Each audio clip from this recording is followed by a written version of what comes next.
Hello दोस्तों, welcome to the RC math shortcut. Time and distance यानी समय और दूरी की सीरीज में ये हमारा पार्ट नंबर 8 है।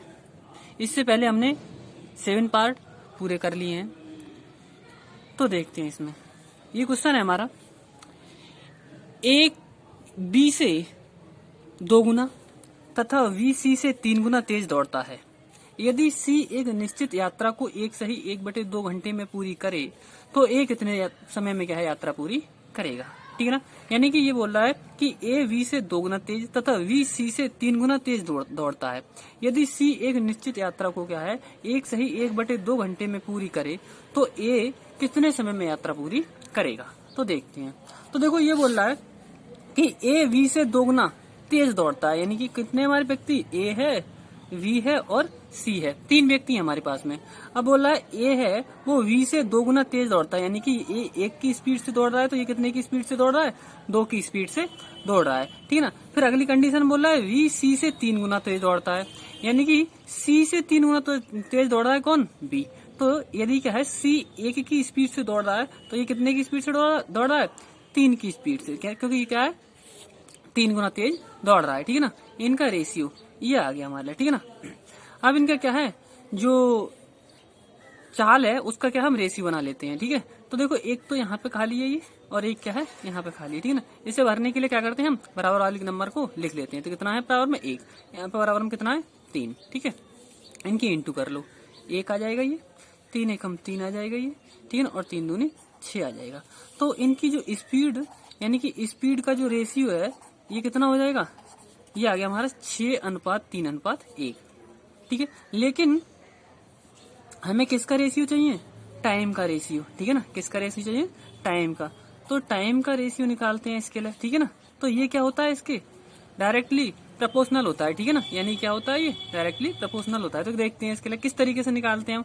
जैसे 3 का दे रखा हो या 2 का दे रखा हो तो देखो किस तरीके से 2 का दे रखा है तो आराम से क्या है उसका अपोजिट कर देते हैं। जैसे कि 2 का दे रखा होता मान लिया कितना 6:3:1 इस तरीके से दे रखा होता तो इनको हम कैसे लिख देते 1:3 लिख देते। तो सीधा सीधा क्या निकल आता हमारा 2 का तो आराम से निकल आता। लेकिन 3 वाले में कैसे करते हैं, 3 वाले में करने के लिए देखते हैं। देखो सबसे पहले हमें किसका निकालना है, ए का टाइम निकालना है। ठीक है ना।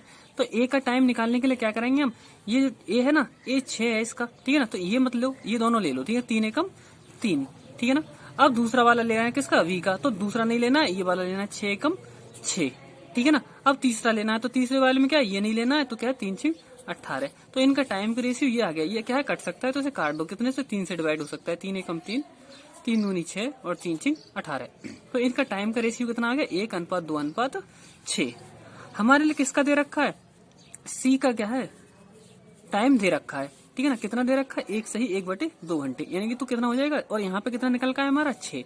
तो 6 यूनिट बराबर किसके हो जाएगा 1/2 घंटे, अर्थात 2 एकम 2 और 1 3/2 घंटे। ठीक है ना। 6 यूनिट बराबर 3/2 घंटे। इसे डिवाइड कर लो, 3 एकम 3, 3 दूनी 6, 2 अपॉन में आ जाएगा। तो 1 यूनिट की वैल्यू कितनी निकल का है हमारी 1/4। ठीक है। अब 1 यूनिट की वैल्यू 1/4 है, हमें ज्ञात किसका करना है, हमें ज्ञात करना है किसकी, ए की। ठीक है ना। तो ए कितना है ये हमारा, एक ही है तो 1 की इंटू करोगे इसमें तो कोई फर्क नहीं पड़ने का। तो क्या रहेगा 1/4। अब ये क्या निकल का आया हमारा, घंटे में निकल का आया। किस में निकल का आया, घंटे में निकल का आया है। ठीक है। तो देखते हैं इसे मिनट में बना लो, कितने से गुणा कर सकते हैं इसके लिए 60 से गुणा कर दो। ठीक है ना। तो 4 से डिवाइड करोगे कितना हो जाएगी 15। यानी कि ए की जो स्पीड है वो कितनी आ गई, ए के लिए जो टाइम लगेगा वो कितना लगेगा 15 मिनट का टाइम लगेगा। ऑप्शन कौन सा राइट हो जाएगा हमारा, ए ऑप्शन राइट हो जाएगा। अगला क्वेश्चन देखते हैं। नेक्स्ट क्वेश्चन है हमारा 34वां क्वेश्चन। 34वां क्वेश्चन बोल रहा है वो, एक ट्रक 90 किलोमीटर प्रति घंटा की चाल से पहले 1:2 घंटे तक चलता है। इसके बाद वह अपनी चाल 70 किलोमीटर प्रति घंटा रखता है। ट्रक को 310 किलोमीटर की दूरी तय करने में कुल कितना समय लगेगा। तो देखते हैं इसके लिए पहले क्या है कितने से चल रहा है वो 90 किलोमीटर प्रति घंटे की चाल से चल रहा है और कितना चल रहा है 1:2 घंटे तक चल रहा है। तो हम ये देख लेते हैं कि 1:2 घंटे में कितना वो कितनी डिस्टेंस कवर कर लेगा। ठीक है ना। तो देखते हैं इसके लिए हम दूरी बराबर क्या हो जाएगा हमारा चाल गुणा समय, चाल गुणा समय हो जाएगा। ठीक है ना। चाल कितनी है 90 किलोमीटर प्रति घंटा। और समय कितना लग रहा है, 2 एकम 2 और 1 3/2 घंटे क्या उसे समय लग रहा है। इसे डिवाइड कर लो, 2 से काटो कितना आ जाएगा 45, इसकी इंटू कर दो तो कितना आ जाएगा 3 पंजे 15, 3 चौक 12 और 1 13। यानी कि उसने क्या है 135 किलोमीटर की दूरी कितने समय में तय कर ली, एक यानी कि 3/2 घंटे में क्या है ये उसने 135 किलोमीटर की दूरी तय कर ली। अब बोला इसके बाद वह अपनी चाल क्या है 70 किलोमीटर प्रति घंटा रखता है। उसके बाद कितनी रखता है 70 किलोमीटर प्रति घंटा क्या है उसकी चाल रखता है। ट्रक को 310 किलोमीटर की दूरी तय करने में कुल कितना समय लगेगा। अब उसने 135 किलोमीटर की दूरी तो क्या है तय कर ली, टोटल करनी कितनी है उसके लिए 310 किलोमीटर की दूरी। तो इसे माइनस कर लो, 135 माइनस का 310 माइनस का 135 बराबर में जब माइनस करोगे तो कितना बचेगा ये हमारा, माइनस कर 10 में से 5 बचेगा, यहाँ पे 10 बचा, यानी कि 10 में से 3 कितना बचा 7 बचा, ठीक है ना। यहाँ पे कितना बचा 2 में से 1 कितना 1, यानी 175 किलोमीटर की दूरी क्या है अभी उसे और करनी है। कितने की चाल से तय करनी है उसे 70 किलोमीटर प्रति घंटे की चाल से, ठीक है ना।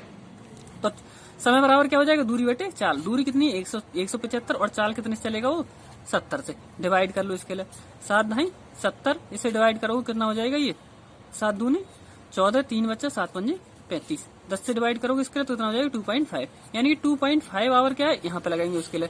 और इसे देखो यहाँ पे कितना लग रहा है 3/2 आवर, यानी कि क्या है 1.5 आवर लग रहा था, यानी कि 1.5 घंटा यहाँ पे लग रहा था, ठीक है ना। और 2.5 घंटा यहाँ पे लग रहा है, दोनों को ऐड कर लो, यानी 2.5 प्लस 1.5 ऐड करो कितना हो जाएगा 5 और 5 10, 2 और 1 3, यानी कि 4 घंटे क्या है उसे इस क्या है पूरी दूरी को तय करने में लगाएंगे।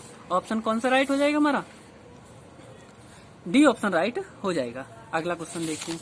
नेक्स्ट क्वेश्चन है हमारा 35वां क्वेश्चन। 35वां क्वेश्चन बोल रहा है वो एक कार के प्रत्येक पहिए का व्यास 70 सेंटीमीटर है।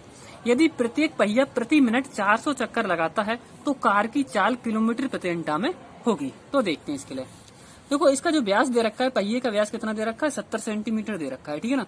लेकिन हमें पता होना चाहिए इसमें कि क्या है कोई भी पहिया या कोई भी सर्किल, ठीक है ना, जो एक चक्कर में कितनी दूरी तय करता है। तो एक चक्कर में कोई भी क्या है जो सर्किल है या पहिया है, ठीक है ना, वो क्या है अपनी परिधि के बराबर क्या है दूरी तय करता है, ठीक है ना, यानी क्या अपने सरकमफ्रेंस के द्वारा बराबर क्या है दूरी तय करता है। तो देखते हैं हम पहिए एक चक्कर में कितनी दूरी तय कर रहा है ये, ठीक है ना। तो इसकी देखते हैं परिधि निकाल लेते हैं, ठीक है ना। परिधि यानी सर्किल की परिधि या पहिए की परिधि क्या हो जाएगी हमारी 2πr, ठीक है ना। तो 2π की वैल्यू कितनी होती है हमारी 22/7 इंटू आर। आर मतलब जो व्यास दे रखा है वो 70 सेंटीमीटर दे रखा है। यदि हम इसको क्या है 70 को क्या है 2 से डिवाइड कर दें, यानी कि व्यास को क्या है यदि 2 से डिवाइड कर दो तो क्या बन जाती है हमारी त्रिज्या बन जाती है। तो इसके क्या है डिवाइड कर दो 2। अब इससे कर ले सॉल्व कर लो इसके लिए 7 ढाई 70, 2 से ये 2 कट गया, 10 की इसमें इंटू करो कितना आ जाएगा 220, यानी एक चक्कर में वो कितनी दूरी तय कर रहा है 220 सेंटीमीटर की दूरी क्या है वो तय कर रहा है, ठीक है ना। तो देख लो 220 है। अब कितने चक्कर लगा रहा है वो 400 चक्कर लगा रहा है, ठीक है ना। कितने लगा रहा है 400 चक्कर लगा रहा है। तो 400 चक्कर में इतनी दूरी क्या है वो तय कर लेगा, ठीक है। लेकिन ये किसमें सेंटीमीटर में है, ठीक है। लेकिन यहाँ पे क्या पूछ रहा है वो, ये पूछ रहा है उसकी चाल किलोमीटर प्रति घंटा में होगी। ये 1 मिनट में 400 चक्कर लगाता है, ठीक है। तो चाल बराबर दूरी क्या हो जाएगा हमारा सूत्र दूरी बटे समय।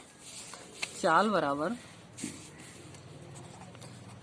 दूरी बटे समय, ठीक है ना।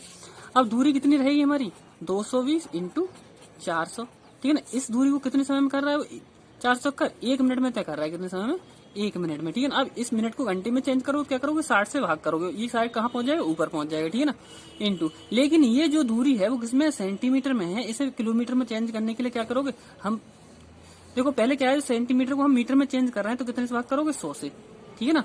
अब किसमें होगा ये मीटर में। अब मीटर को क्या है किलोमीटर में चेंज करने के लिए कितने से भाग करोगे 1000 से। अब किसमें होगा ये किलोमीटर में चेंज होगी। अब जो आंसर आएगा हमारा वो किसमें आएगा किलोमीटर प्रति घंटे में क्या है आंसर आएगा, ठीक है ना। तो देखते हैं इसके लिए, देखो यहाँ पे क्या है 2 और 1 3 और 1 4 जीरो, ऊपर कितने जीरो है 4 जीरो और नीचे कितना हो जाएगा 3 और 1 4 जीरो, ठीक है ना। ये कट गया हमारा। अब इनकी सभी क्या कर लो इंटू कर लो तो कितना हो जाएगा ये 4 6 24 और गुणा में 22 और बटे में 10, इनकी इंटू कर लो 24 दूनी 48, 24 दूनी 48 और 4 52, यानी 528 बटे में 10, 10 से जब भाग करोगे इसके लिए तो पॉइंट यहाँ लग जाएगा, कितना हो जाएगा 52.8 किलोमीटर प्रति घंटा क्या है उसकी चाल होगी, किसकी, पहिए की, ठीक है ना। तो ऑप्शन कौन सा राइट हो जाएगा हमारा, 52.8 किलोमीटर प्रति घंटा, यानी सी ऑप्शन क्या है राइट हो जाएगा। अगला क्वेश्चन देखते हैं, 36वां क्वेश्चन, नेक्स्ट क्वेश्चन है हमारा। ये बोल रहा है एक रेलगाड़ी 500 मीटर और 250 मीटर लंबे दो पुलों को क्या है 100 सेकंड और 60 सेकंड में पार कर लेती है। रेलगाड़ी की लंबाई हमें किस क्या है ज्ञात करनी है, ठीक है ना। तो देखते हैं, यहाँ पे आपको ये पता होना चाहिए, जब क्या है रेलगाड़ी 500 मीटर की दूरी तय कर रही है और 250 मीटर की क्या है 250 मीटर लंबे प्लेटफॉर्म को, पुलों को क्या है सॉरी पार कर रही है, कितने कितने समय में 100 सेकंड और 60 सेकंड में पार कर रही है, ठीक है ना। तो उसकी चाल तो क्या है कांस्टेंट रहेगी, ठीक है ना, यानी कि क्या है सेम रहेगी चाल, ठीक है ना। तो हम क्या एक चाल को कांस्टेंट मानते हुए कर रहे हैं, ठीक है। तो चाल बराबर क्या होता है हमारा दूरी बटे समय, यानी कि डिस्टेंस अपॉन टाइम, यानी कि डिस्टेंस अपॉन टाइम। दोनों की चाल क्या है बराबर रही, इसलिए क्या हमने दोनों को क्या करते हैं डिस्टेंस अपॉन टाइम, और क्या है डिस्टेंस अपॉन टाइम, ठीक है। तो इसकी पहली कितनी है, पहले वाले जो पुल को पार करने में कितना समय कितनी दूरी है पहली वाली पुल की 500 मीटर, ठीक है ना। और उसको जो समय ले रही है कितना ले रही है 100 सेकंड का क्या है समय ले रही है, ठीक है ना। अब यहाँ पे ये पता होना चाहिए तुम्हारे लिए, यदि कोई गाड़ी क्या है पुल को या प्लेटफॉर्म को पार करती है, ठीक है ना, तो उसमें क्या होती है पुल या प्लेटफॉर्म की दूरी प्लस क्या है ट्रेन की दूरी आपस में जुड़ जाती है, ठीक है ना। तो यहाँ पे क्या है हमें पुल की जो लंबाई है वो तो दे रखी है हमारे लिए, लेकिन क्या है ट्रेन की लंबाई नहीं दे रखी है, तो वो हम क्या मान रहे हैं यहाँ पे एक्स क्या है ट्रेन की लंबाई मान ले रहे हैं, ठीक है ना बराबर। इसी तरीके से यहाँ पे इस पुल की लंबाई कितनी है 250 मीटर है, यहाँ पे भी क्या है हम ट्रेन की लंबाई कितनी है हमारी एक्स मान ली है हमने, ठीक है। अपॉन टाइम, टाइम कितना लग रहा है उसके लिए 60 सेकंड का क्या समय लग रहा है। अब इसे डिवाइड कर लो, ये 0 से 0 कट जाएगा और काटते हैं इसके लिए 2 से 2 पंजे 10 और ये 2 3 6। अब इसकी क्या क्रॉस मल्टीप्लाई कर लो, कितना हो जाएगा 3 की इसमें करोगे तो कितना हो जाएगा 1500 प्लस 3x बराबर इसकी करोगे तो 25 पंजे 125 और एक ये 0 प्लस क्या हो जाएगा 5x, ठीक है ना। इसे एक तरफ कर लो, यदि 3x को माइनस करेंगे 5x में से तो कितना बचेगा 2x, इधर इसमें से माइनस करोगे 1500 में से क्या है 1250 माइनस करोगे तो कितना बचेगा ये 0, 10 में से 5 जाएगा कितना बचेगा 5, यहाँ पे कितना 4, 4 में से 2 जाएगा कितना बचेगा 2, यानी कि 250, ठीक है ना। 2 से डिवाइड कर लो इसके लिए, 2 एकम 2, 2 दूनी 4 और 2 पंजे 10, ठीक है। तो x बराबर कितना आ गया 125। तो यहाँ क्या निकल का है हमारा जो ट्रेन की जो लंबाई है वो कितनी निकल का है हमारी 125 मीटर। ऑप्शन कौन सा राइट हो जाएगा हमारा, ए ऑप्शन राइट हो जाएगा, ठीक है ना। अगला क्वेश्चन देखते हैं, नेक्स्ट क्वेश्चन है हमारा 37वां क्वेश्चन। 37वां क्वेश्चन बोल रहा है वो एक कार 1 सेकेंड में 20 मीटर चलती है, उसकी चाल किलोमीटर प्रति घंटा में होगी। इसका आंसर आपको क्या है कमेंट बॉक्स में देना है, जिसके ऑप्शन दे रखे हैं 20 किलोमीटर प्रति घंटा, 18 किलोमीटर प्रति घंटा और 72 किलोमीटर प्रति घंटा, और डी ऑप्शन क्या है 36 किलोमीटर प्रति घंटा। देखते हैं इसका आंसर सही कौन देता है। थैंक यू दोस्तों।